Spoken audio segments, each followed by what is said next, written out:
जंगल की हवाएं जब सांस लेने लगे और रात की खामोशी तड़पने लगे तो समझ लो इंसानों का इलाका खत्म और जंगल की रूहों का वक्त शुरू।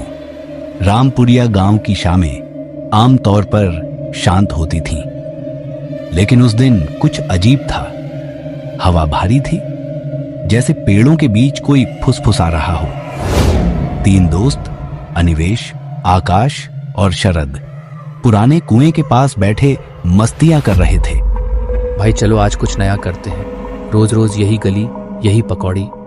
भाई कुछ भी करवा लो लेकिन पहले कुछ खिला दे, भूख लगी है यार। भाई कुछ खिला दे। चलो जंगल चलते हैं, सुना है वहां कोई पुरानी साधु की झोपड़ी है, कोई गया नहीं आज तक। तीनों ने बैठे बैठे फैसला कर लिया, आज रात जंगल की ओर यात्रा होगी, बिना किसी को बताए और बिना सोचे समझे। जंगल का पहला कदम हमेशा हल्का लगता है, लेकिन जो अंदर बढ़ता जाए उसके पैरों का वजन बढ़ता जाता है, क्योंकि डर शरीर नहीं रूह को जकड़ता है। भाई ये सही लग रहा है तुझे? तू डरपोक है यार, रूह वो कुछ नहीं होता। शांत रहो, सुनो कुछ चल रहा है हमारे पीछे। एक परछाई झाड़ियों में सरकी, लेकिन किसी ने नहीं देखा या देखकर नजरें फेर लीं। पुरानी झोपड़ी जंगल के सबसे घने हिस्से में थी। दरवाजा लकड़ी का, लेकिन खुद ही हिलता हुआ, जैसे कोई अंदर खड़ा हो, बाहर बुला रहा हो। ये दरवाजा अपने आप खुला है। भाई इस बार कुछ मत बोल, कुछ गड़बड़ है। अरे फिल्म मत बनाना, चलो अंदर।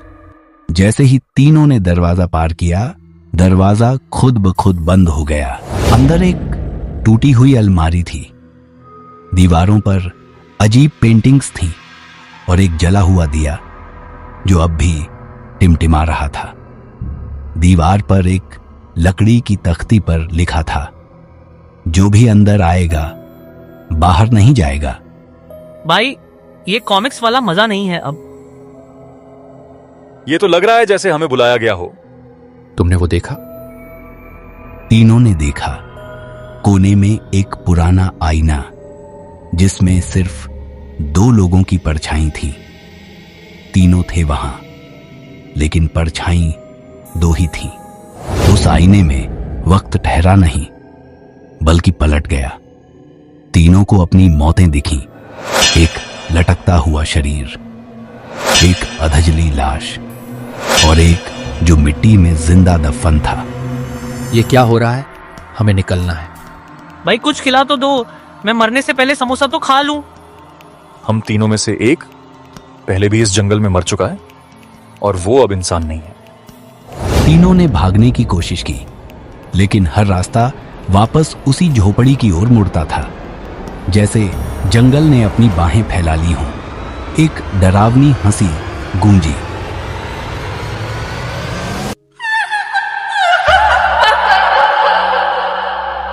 अब आए हो तो यहीं रहना होगा।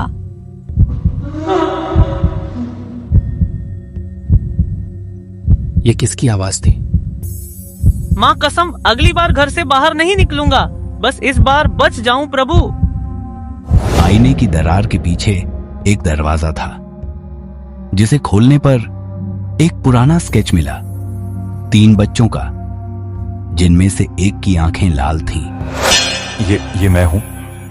20 साल पहले एक बच्चा इस झोपड़ी में खो गया था, जिसे कभी नहीं ढूंढा गया।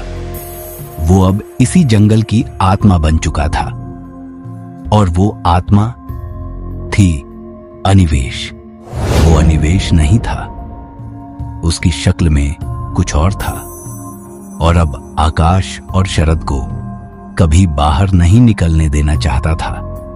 तुमने मुझे 20 साल पहले अकेला छोड़ा था, अब मैं भी अकेला नहीं रहूंगा। अरे भाई तू हमें क्यों मारना चाहता है? हमने तेरा क्या बिगाड़ा है? हम तो तेरे ही कहने पर यहाँ आए थे। वैसे भी मुझे भूख लगी है और ऊपर से तू हमें डरा रहा है। शरद और आकाश दोनों अवाक, जिसे वो सबसे समझदार मानते थे, वही अब उनकी सबसे बड़ी मुसीबत बन गया था। भाई तू तो अनिवेश था ना, हम तेरे साथ थे, तुझे कभी छोड़ा नहीं। यही तो तुम थे, लेकिन मुझे बचाया नहीं।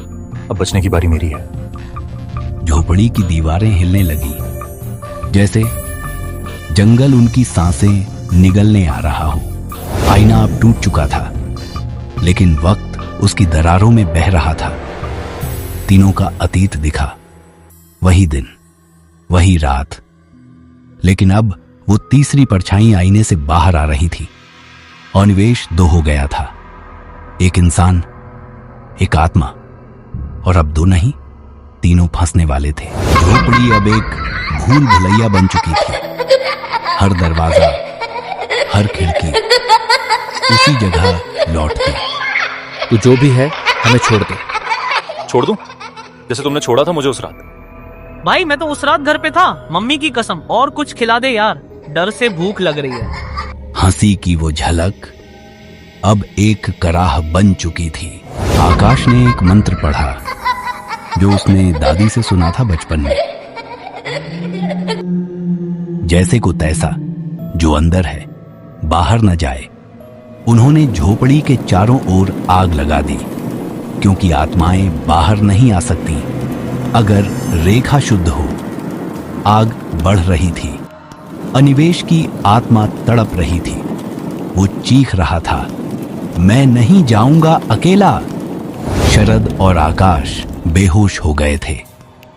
सुबह सूरज की पहली किरण के साथ ही जंगल का शाप टूट गया। वे दोनों उसी कुएं के पास जागे जहां से चले थे। भाई वो सपना था या? अरे पहले समोसा ला यार, भूख से आत्मा निकल जाएगी अब मेरी। शायद कुछ चीजें सच होती हैं, लेकिन सबके लिए नहीं। अनिवेश कभी मिला